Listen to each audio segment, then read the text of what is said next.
Hello, everyone. We will get started momentarily. Thank you for joining. Um, and we'll get started just a little after 6 o'clock. Hello, everyone. Thank you for joining our first ever webinar. So I apologize if we have some little snafus upon our doing this webinar together. We'll figure it out together. If not, then I apologize in advance. So to make sure you're in the right place at the right time, we are going to talk about all things payments with One Stop. And so my name is Megan Overholt. I am an assistant director at One Stop Student Services. And I'm joined this evening by my colleague Grayson, and he'll be managing the chat feature. So throughout the presentation, if you have any questions, feel free to add those into the chat, and then he'll be responding to those. And then if we don't answer anything by the time we get to the end, then he can let me know of any questions and I can answer them live for you. But we should be able to answer hopefully most of those questions as we navigate this throughout the chat. And so we'll just go ahead and get started. So if you're not familiar with who we are, One Stop is located on the ground floor of the Hodges Library. So hopefully by now you've been around campus some and have been through the library. At minimum, anything to go through the library to get out of the cold and to go up to the Starbucks is a win. So we're on that ground floor of the library right off Volunteer. And then we handle most everything related to undergraduate admissions, financial aid and scholarships, the bursar's office, and the university registrar's office. So there are several different ways that you can connect with us. First and foremost is through your MyUTK account. Everything through there is live. So it's accessible 24/7. You can drop and add classes. You can pay your bill through your MyUTK account, accept your financial aid. Pretty much everything you need to do can be accessed through your MyUTK account. Now you can also visit with us in person on the ground floor of the Hodges Library, like I talked about. You can also call us. We are open Monday through Thursday from 9 to 6 p.m. Eastern, and then on Fridays from 9 to 5 p.m. Eastern. And then if all else fails, you can email us. A general response time is 1 to 2 business days. Now that is outside of our peak busy times, which are always around the start of the semester. So if you are emailing us in January or August, for example, you may not get a response as quick just due to the volume. So I would say if you have any urgent issues that you would stop by and see us or call us, as you may not get a response as quickly as you need during those peak busy times. Now, the first thing I want to talk about to make sure everyone is familiar with is the Family Educational Rights and Privacy Act, or FERPA, is what we'll commonly call it. Now, what this means for you is now that you are a student at UT and you are registered for classes, then you fall under these guidelines. And basically that means that I'm unable to share any information about your specific account to anyone other than you, unless you authorize them on your account. Now, there are two different types of authorizations. The most common one that I would say that our office deals with is the one that's related to your bill and to financials. And so we'll call this an authorized user for financial purposes. And so you do this through your MyUTK account. You put in a name and an email address, and then that gives us permission to share information about your financials, about your bill, about your financial aid, anything surrounding that with whomever you've added on your account. Now, the second authorization is one surrounding academics. I would say that this is probably the least common one that we deal with, simply because we can't share information over the phone about your grades, about your classes. All of that has to be done in person. So even if you give someone permission to access that information, we can't share it over the phone. It's basically done in person, and it gives this person a specific code word instead of using an email address. And it has to be renewed every calendar year. So from the date that you add them, you have to do it again a year later. But for the financial piece, it only has to be done one time while you're here. Now, if at any point you wanted to remove someone, you could do that the same way that you added them. One other thing I'll say about adding someone for financial release of information, it gives them, whomever you add, it gives them their own account where they can log in and view that information as far as viewing your bill, paying your bill, all the itemized details of your charges, all of that. And then it allows them to visit with us in person or call us to talk about that information. So it's a really handy release to give when you need someone to kind of come alongside you to walk through those things with you as you journey through your education. So the first thing we're going to land on is undergraduate admissions. Now, for the most part, you probably have wrapped up everything you need with undergraduate admissions. But what I will say is to make sure that you have sent in all of your transfer coursework, your dual enrollment transcripts. So any transcripts where you've taken classes at another institution, you're going to want to send those original transcripts to us so that we can evaluate and give you credit where credit is due. We want to make sure that you are progressing through your degree. You're not taking classes that you've already taken. We want to make sure you're staying on track to graduate. The other thing I would say is if you have any AP, IB, CLEP scores, anything along those lines, you're going to want to send those scores to us as well. Now, the process for getting AP scores or IB scores added to your account is a little different. Once we receive those scores, you have to work with your academic advisor to make sure that these scores are something you want to add as credit onto your account. So, for example, if you got a certain score on your English literature AP and it translates to English 101, you're going to talk with your advisor to make sure you need English 101. And then once your academic advisor releases that hold, then you'll accept the credit through your MyUTK account under our transfer credit process. And so any questions about if we have your test scores, we can check on that for you. But as far as getting them added to your academic record, once we've received the scores, you'll work with your academic advisor on that. So those are just kind of some wrap-up things with undergraduate admissions now that you're here. Next, we'll move into our bursar's office, which is definitely one of our largest areas that we talk about in conjunction with the Financial Aid and Scholarships Office. And so our bursar's office handles things commonly like payments, tuition waivers, discount forms, tax forms. All of that is kind of handled through our bursar's office. So some things that we'll focus on first is something called the cost of attendance. Now, this is going to be under your financial aid section in your MyUTK account, and you've probably seen this really large number. And it's going to have tuition and mandatory fees. It's going to have housing, meal plan, books and supplies, transportation, all of that. And you're thinking, oh my goodness, is the university really going to bill me for all of these things?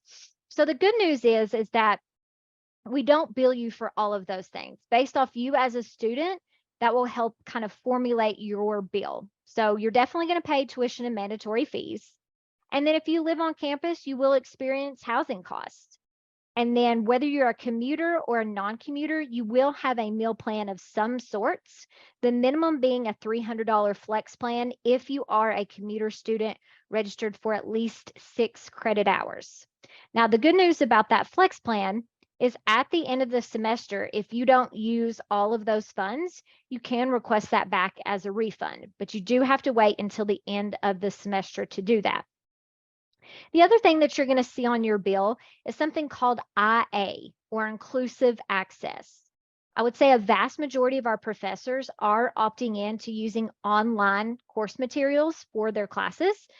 It's easily accessible, and it's also pretty cost efficient for our students. And so that's why the majority of our professors are opting in to use that. And so when you look at your account, you'll see IA, which means inclusive access, and that's your online course materials for that specific course. Now, our system likes to group those all together. So in order to see specifically what's for each class, when you go into your account, there's a drop-down arrow next to that where it says inclusive access, and it'll show you all the charges that fall under that category. Now, if you purchase the book for the class, if you don't do well with online course materials, you do have the ability to opt out of those, and you'll do that through the Vol Bookstore website. They have specific instructions on how to do that. Now, if you don't live on campus, you won't experience housing costs billed to your UT account. You won't have transportation, you won't have miscellaneous.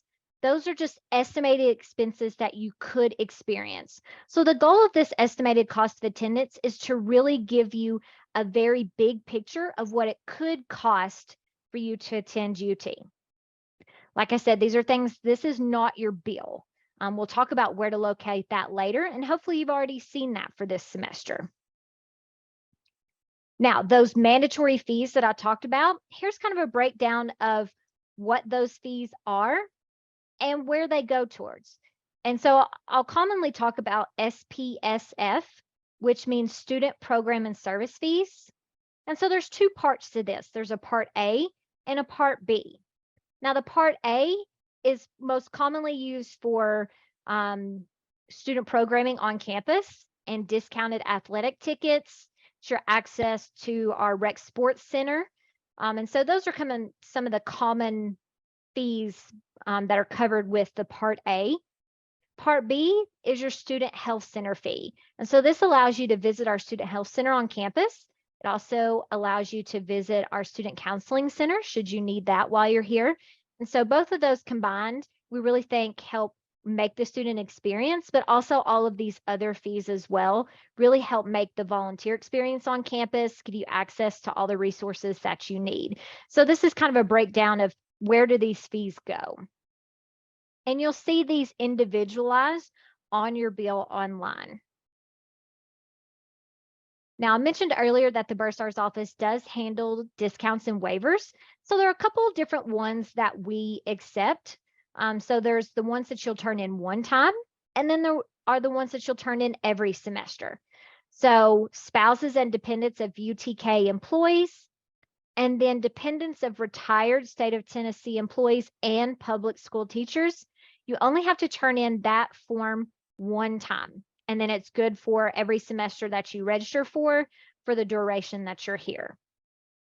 But we do have forms that you have to submit every semester. So that's dependents of full-time state of Tennessee employees, certified or licensed Tennessee public school teachers for dependents, and then dependents of full-time employees of Tennessee Board of Regent institutions.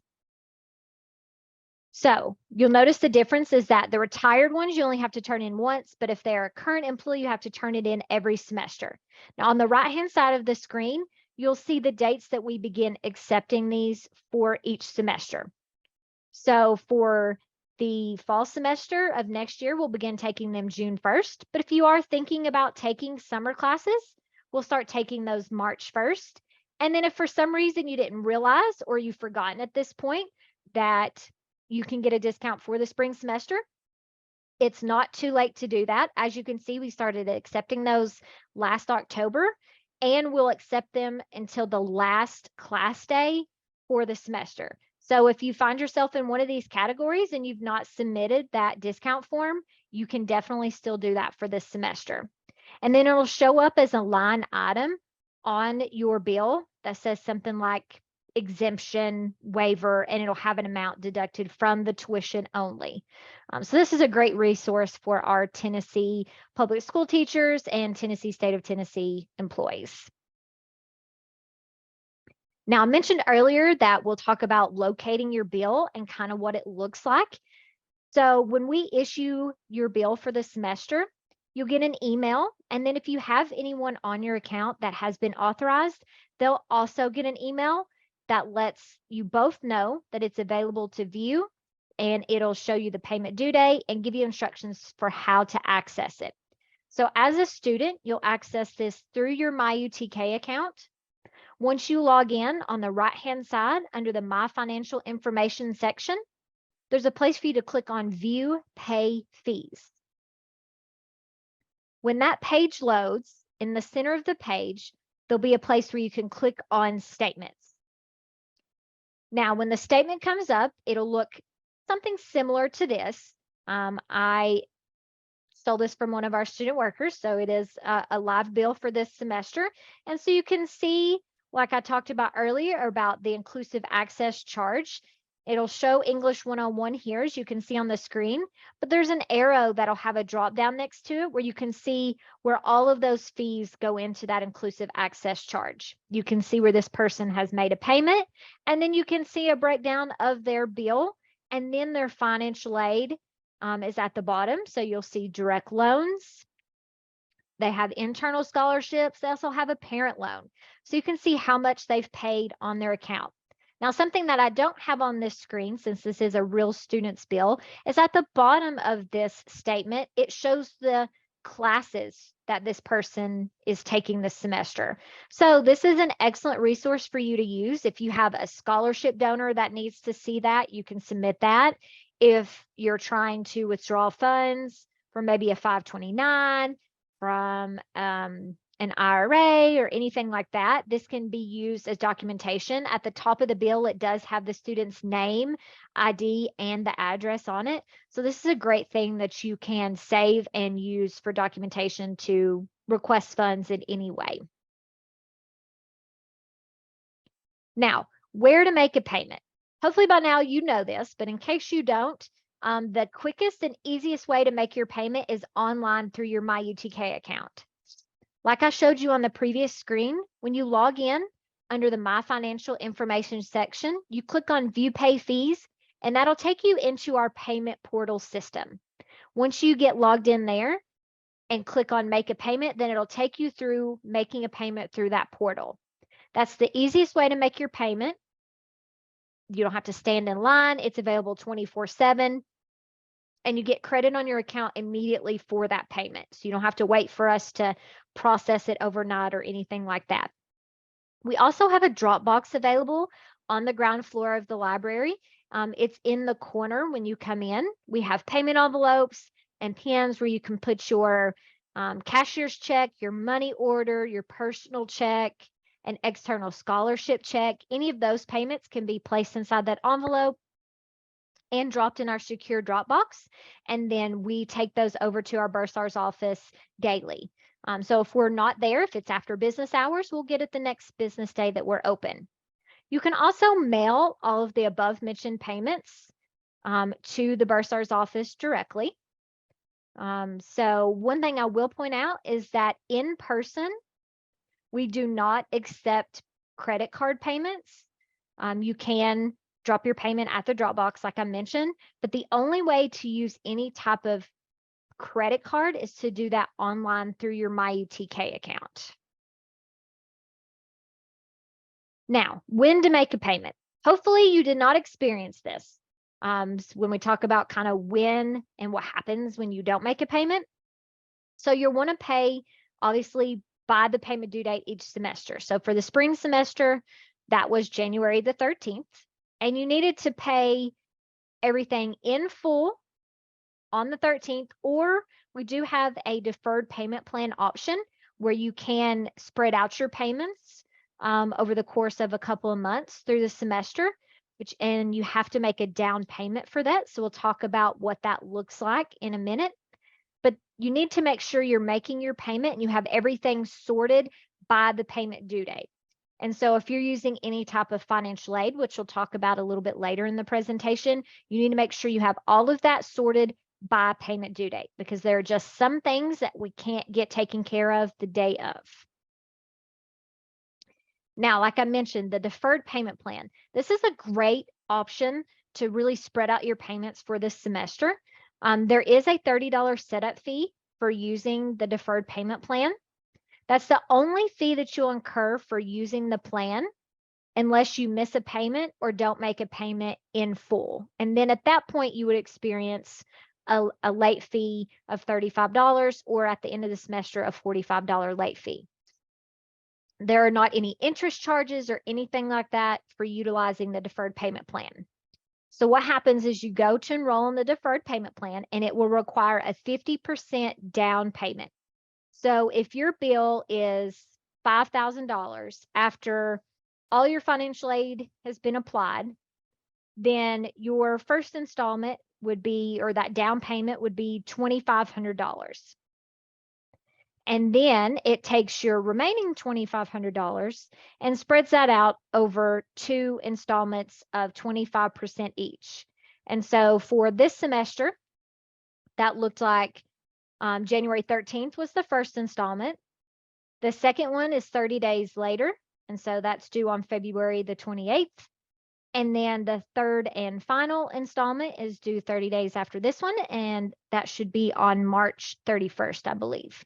So basically, it spreads it out over 3 months, essentially 30 days apart. So this is a great option to kind of spread out those payments for the semester. You can choose to enroll in the deferred payment plan one time, or not any time during enrollment, but each time you elect to enroll in the deferred payment plan, there is a $30 setup fee for each time you want to use the plan. It's very easy to set this up. Students, you do this through your MyUTK account under that View Pay Fees link. Students, if you've added anyone as an authorized user on your account, they can log in through their portal to set up the payment plan as well. Now, I mentioned on the previous screens kind of the impacts, the not so good news, and hopefully none of you experienced this semester. If you don't have your payment arrangements made, meaning that you didn't pay your account in full, or you were not enrolled in that deferred payment plan with that 50% down payment made, then you're at risk of getting your schedule canceled. We don't want that for any of our students. We know you've worked really hard to build that schedule to where you don't have any 8 a.m. classes if you hate them, or you don't have any classes at lunchtime because you want to make sure you have a lunch break. And so we don't want to do that to our students. So it's really important for you to be aware of all the communications that are coming out, and making sure that if you have someone that's helping you through your education process as far as paying for school, that you let them know in plenty of time to make sure they take care of any payments that need to be made. Now, once we cancel your classes, you can re-register for classes, but you're not guaranteed to get the same schedule that you had, because students that may have been on the wait list are going to move into those classes, but you are able to re-register for classes and then have a later payment due date if this was to happen to you. Now, like I mentioned earlier, if you don't make your payment in full, or you miss your payment on the deferred payment plan, then you get a $35 late fee. And then if for some reason you had a fee added late throughout the semester that you hadn't taken care of, and it's still not paid by the end of the semester, then you'd get a $45 late fee on your account. And then if you don't have a hold, you would get a hold at that point. And holds prevent registration. They prevent seeing your grades, getting transcripts, anything like that. So we don't want that to happen to you as well. Now, one thing that's really cool is that the university partners with GradGuard for tuition insurance protection. Now, this is simply a partnership. It is not something that the university does paperwork. We don't do any paperwork with us for. It's simply through GradGuard, but it's a way for you to protect your payments for the semester should something happen. And I think a lot of our families really utilized this throughout COVID for obvious reasons, since there were a lot of uncertainties surrounding going to school, students getting sick, things like that. So this is a great way to potentially protect your investment should something happen to you as a student in the semester. For any questions related to that, you'll go to the website mentioned or contact them on with the phone number on the screen. So like I said, it's simply a partnership. We don't do any of the paperwork. You don't pay us for that. You work strictly with GradGuard for that. Now, the second thing that we probably get the most questions about is financial aid. So all of that in conjunction with the bursar's office is probably 85 to 90% of our questions. So financial aid looks like anything from scholarships, grants, work study, external scholarships, student loans, private loans, parent plus loans, all of that kind of falls under the financial aid and scholarships office. So first and foremost is making sure that every year you complete your FAFSA application. That's the free application for federal student aid, if you're not aware. And that is your application to apply for any grants, the Hope Scholarship if you are a Tennessee resident and graduated from a Tennessee high school. Any need-based grants through the state, you do have to complete a FAFSA application every academic year for that. In case you were not aware, the FAFSA application for next fall semester and spring semester opened on October 1st and is available for you to complete. Now, you have missed what UT classifies as our priority deadline, but that doesn't mean that you are ineligible for any aid at this point. Like, you can still get your Hope Scholarship, you can still get federal aid. Your institutional scholarships are not connected to the FAFSA application, so you don't have to worry about meeting that deadline for any of those. But I would recommend that you do complete a FAFSA application every academic year just to make sure that you're being evaluated for everything that you could qualify for. Now, as a current student with us, you have the opportunity every year to complete the continuing undergraduate student scholarship application. This is an excellent opportunity for you to be evaluated for additional university scholarships, departmental scholarships, and privately funded scholarships. So the good news is that this application is not due until March 1st. So if you haven't already completed this application, you still have time to do so to be evaluated for scholarships for the next academic year. So this would start in the fall semester. And so you can see the website at the bottom of the screen. Take a picture of that so you make sure you go to that website and apply for those scholarship opportunities. Now, it is a competitive scholarship application, so it doesn't guarantee that you'll get anything, but it's a very easy application. And I think even if you got $500 from it, it was worth that. But you'll never know until you try. So I would recommend completing this application for additional scholarship opportunities. Now, we talked about earlier the importance of a FAFSA application. And one of those reasons is because it offers you federal student loans. Now, I know kind of student loans get that kind of taboo. Oh, I don't want to take loans. And I recommend taking loans as a last resort if you need them. This is an excellent way to supplement your education if that is something that you need help with. And so these loans they don't require credit approval. And so they're a great way for you to get funding that you need to kind of fill the gap for some educational expenses that you have. But we do encourage responsible borrowing. So only borrowing what you need, because these are student loans and they do have to be paid back once you're finished pursuing your degree. So you could be offered any combination of student loans. So depending on how many credit hours you've completed or how many you've transferred in that were accepted, kind of depends on the amount of student loan that you'd get. So you can see on the screen that a freshman's offered $5,500.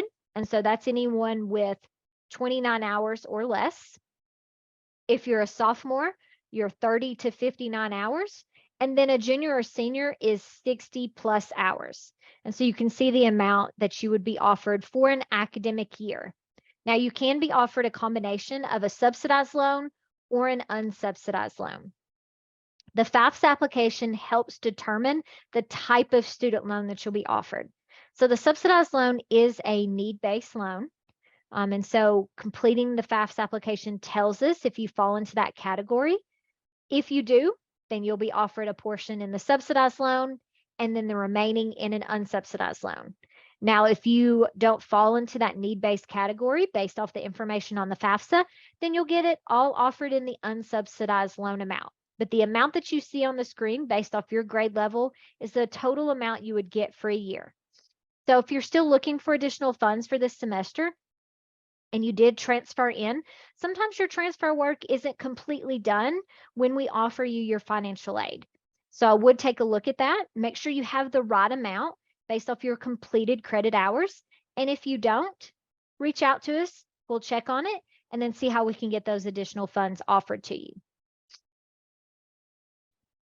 Now, if you've taken out all of your student loans, or if the parent doesn't want you to have any student loans and they want to take all of the loans out in their name, then the parent can apply for a Parent Plus loan. It is exactly as it sounds. It is a loan that the parent applies for in their name, and they do that online through studentaid.gov. It is a credit-based application. If the parent is approved, then they will sign a master promissory note, and then that loan will be added to your account and paid for this semester. If the parent was not to be approved, then you as a student are offered additional funds in the unsubsidized loan. Now, if the parent takes out a loan and they want to decrease it to a lower amount, they can definitely do that. They also have to apply for the Parent Plus loan every academic year they want to use the Parent Plus loan. So basically think about every summer before the fall semester starts. If they want to do a Parent Plus loan, then it's a great time to go ahead and renew that application through studentaid.gov. And they have to redo the master promissory note for every new loan that they take out. But this is an excellent way to supplement your education if those funds are still needed. Now, if the Parent Plus loan is not an option, some parents may not be able to do that. They may not want to take a loan out in their name. Then we would talk about a private or alternative loan as an option. Now, the downfall of these loans is that they do require a creditworthy cosigner, and sometimes they do require interest-only payments while you're in school. And their interest rates are usually a bit higher than any of the federal loans. I would recommend that if you're going to do the private loan route, that you start it at least 3 to 4 weeks in advance of when payments are due, because they can just take that long to process. And they also have a 10 business day waiting period before those funds are released to the school. So you do want to make sure that 10 business day period is up by our payment due date so we can account for those loan funds. But there are some excellent lender choices that you can look at if a private loan is the option. I'd recommend going to One Stop's website under our loan section, and we have a search tool for alternative loans that you can use to help find a lender that may be best suited for you. We also have Federal Work Study. This is a need-based program that allows you to work on campus and be paid through the Federal Work Study program. It is need-based, and you do have to be awarded these funds. We receive limited funds from the Department of Education, and so not every student that qualifies gets Federal Work Study. But if you are awarded Federal Work Study, it'll be on your financial aid awards package, and it's an opportunity for you to work on campus and to earn up to the amount that you were offered. So if you're given $3,000 for the year, then that's an opportunity for you to earn up to $1,500 each semester. And it's not an amount you're given on the front end, it's an amount that you have to work for. So it's all up to you on how much you're able to work and to how much you are able to earn. It's just like a regular job. You get paid every 2 weeks. It goes direct deposit into your bank account. And then I find that most of our students utilize those Federal Work Study funds as a way to supplement and pay for some of those miscellaneous expenses. I know that's what I did when I was a work study student, and at my school in the financial aid office, actually, that's what I used my funds for. I helped buy groceries and gas for my commute to school. Now, if you're not awarded Federal Work Study, that doesn't mean that you can't work on campus. It just means that you're not paid through the Federal Work Study program. There are plenty of opportunities on campus for you to work through departments that don't use Federal Work Study or don't require you to have that. Some of the common ones is Airmark, which is our food services department. Our Rec Sports Center utilizes a lot of our students that don't receive work study. Many departments use students for labs and research. And so I definitely recommend reaching out to those areas if you have any interest of working on campus and seeing if that's an option for you. Now, I mentioned earlier about the Hope Scholarship. This is for students that graduated from a Tennessee high school and met the requirements upon graduation with the appropriate test score or GPA and were a Tennessee resident at the time of graduation. The one big thing I would say about the Hope Scholarship, especially as a student that's just starting with us this semester, that has transferred in, is making sure that your Hope Scholarship is listed with UT Knoxville with the state of Tennessee, because that's who disperses these funds. And so you'll see on the screen the tn.gov/college pays. That's where you'll need to go to make sure that we have that you have UT Knoxville as the #1 school of choice there so that we can access those funds. Like I mentioned previously, you do have to complete the FAFSA application every academic year in order to receive the Hope Scholarship. So even if that's the only thing that you receive, you do have to complete it every academic year. Now, as a transfer student or as a brand new student, you can see on the screen when you're evaluated for the Hope Scholarship. So what this means is, for example, if a student started with us in the fall semester and they took 12 credit hours, and then this spring semester, they're taking 12 credit hours, after the end of spring semester, they'll have attempted 24 credit hours, and that means they need a 2.75 for their Hope Scholarship GPA in order to keep it. And so what you'll see on the screen is your checkpoints, and you need to know what GPA you need at those checkpoints. The easiest thing I would say is always strive for a 3.0, and then you never have to worry about losing that Hope Scholarship. And so it's important for you to realize when you're going to be evaluated. Now, if you do find yourself in a situation and where you have lost your Hope Scholarship due to your GPA, you do have the ability to gain it back one time. And so you'll just need to make sure that you are at the attempted hour checkpoint. So 24, 48, 72, 96, etc. You have to be at a checkpoint or have just recently passed it in order to request to be evaluated. So if you're not sure if you're at that point, feel free to reach out to One Stop. We'll be glad to take a look and see where you're at and give you instructions on how to regain that Hope Scholarship if you're at the appropriate checkpoints. Now, something else that's fairly new and that does impact your financial aid is something called Course Program of Study, or most commonly called CPOS. So what this means is that all the classes that you're taking need to be classes that are required for your degree. And so this impacts all of your federal aid. So this would be plus the Hope Scholarship. So this impacts the Hope Scholarship, Pell Grants, federal loans, Parent Plus loans. This impacts all of that. And so what that means is that in order for you to receive the full amount of your federal financial aid, you need to be registered for at least 12 Course Program of Study, or CPOS classes. If you're in a situation and where you're not, you get an email alerting you to that, and then you can also constantly review your CPOS evaluation in your MyUTK account. Most commonly, I don't find that this impacts our students until they're reaching their end of their degree. And so I'd make sure that as you're thinking about approaching like junior, senior year, that you talk with your advisor and make sure you're mapping out your classes, and that you know if at any point you won't have full-time CPOS requirements, you know what the impact of that is on your specific situation. So if you have any questions about what this means for your financial aid, if you don't have full-time CPOS requirements, then reach out to us. But as far as making sure that you are taking degree eligible courses, that is all handled through your academic advisor. One Stop is not academic advising trained. We don't know what you need to graduate. So you want to make sure you're working closely with your academic advisor on what you need to stay on track to graduate.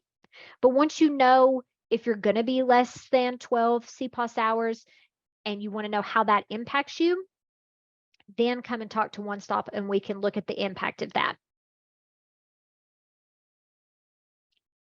Finally, something new, relatively new that is housed within the One Stop office as far as a physical location is our Center for Financial Wellness.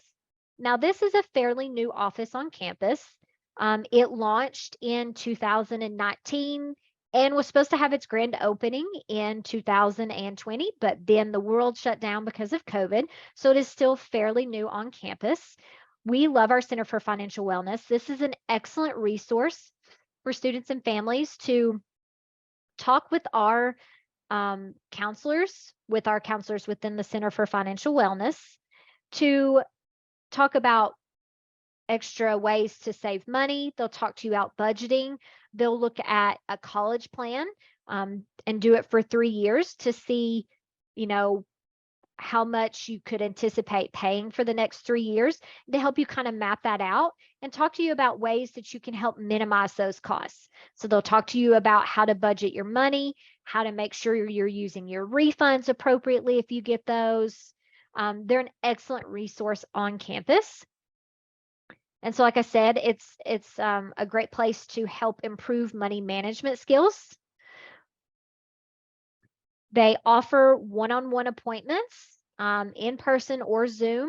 You can have one of our financial wellness coaches or one of their peer guides, which is a student that sees a student. So that's why it's called a peer guide. You can ask to go over things like spending plans, student loan repayment options, goal maps. You can also have them or see them in some of your classes. I would say that they frequently come to our first year program classes, so FYS 101 or Transfer 201, and talk about their resources there and their services. If you at any point want to set up an appointment to talk with our Center for Financial Wellness, you can do that through your Vol Academic Connect, and then they'll reach out to you with a Zoom link if you want that, or with in-person information. So you can set that up in person. They do have a meeting space on the ground floor of the library where you can meet with a financial wellness coach, or if you requested to meet with a peer guide, you can do that as well. You can also see any of their resources on the financial wellness website. And then if you do have any questions to see if you're in the right place for help, you can always email them at financialwellness@utk.edu. Now, I know I've given you so much information and we're getting close to wrapping this up. And so some important things to remember: when to reach out to One Stop. If at any point during the semester you are considering dropping a class, it's important for you to reach out to One Stop to see what the financial impact could be for that class. On top of reaching out to us, you also should reach out to your academic advisor to make sure if that's going to impact you, take you off track for any milestones or graduation requirements. So you want to make sure you're reaching out to them before you're dropping a class, as well as us. It's really important that we talk to you on the front end about any financial impacts, because some things are really challenging to navigate afterwards and usually require an appeal and some extensive documentation. So it's much easier for you to know the implications on the front end, and so we can prepare you for that. If at any point during the semester you need to do a total withdrawal, so that means that you're withdrawing from all of your classes, you're dropping out of the university, you also want to reach out to us so we can navigate this process with you. There are a lot of financial implications. If you're living on campus, there's housing. If you ever want to return, there's a readmission application. And so we really want to take the time to go over all of that with you so that you can make a really informed decision before you complete that total withdrawal process through your MyUTK account. Also, many majors and even some minors require you to do an internship of some sort. So if that's an opportunity that you're going to take advantage of, it's important that you work with our office as well. Many of your scholarships are going to require a leave of absence request on file. And so you'll have to submit appropriate documentation for that, and we can walk you through that process. So these are just some of the high level areas that you should reach out to One Stop for before you make any of these decisions. Now, like I said, I know I gave you a lot of information. And so if you still have questions, if you are not sure kind of what you need help with, that's what we're here for. We understand that financing your education can be a really big stressor, and we don't want it to be. We want to partner with you. We want to make it as stress-free as possible. And so if you do have any questions, feel free to reach out to us. Stop by as you're coming through the library. We see students and families on a walk-in basis, so you don't need an appointment to see any of our counselors. Feel free to email us. We also have a chat feature online where you can ask questions. It's not a live chat, so you can't speak with a live representative, but we have a lot of answers uploaded through our chat feature as well. You can also call us and email us. But the most important thing is that we're a resource for you. We're a partner for you through this process. And so we want to make sure that you're getting all the help that you need when you need it. And so feel free to reach out to us at any time. Now, if you do have any questions remaining, go ahead and put those in the Q&A section so that Grayson can answer those for you. If you don't have any other questions, then what I'll say is thank you so much for coming and listening to this webinar. After it is over, and within the next day or so, you will receive a follow-up email thanking you for attending, but also giving you an opportunity to say that you still have questions and you want to schedule an appointment with one of our counselors. We don't typically do that, but we thought it would be nice to give you an opportunity to meet with one of our counselors one-on-one. So feel free, if you do still need help, to follow up with that link in that email, and we'll make sure we reach out to you to get you scheduled for a one-on-one appointment with one of our one-stop counselors. Again, thank you so much for attending, and I hope you have a great rest of your evening.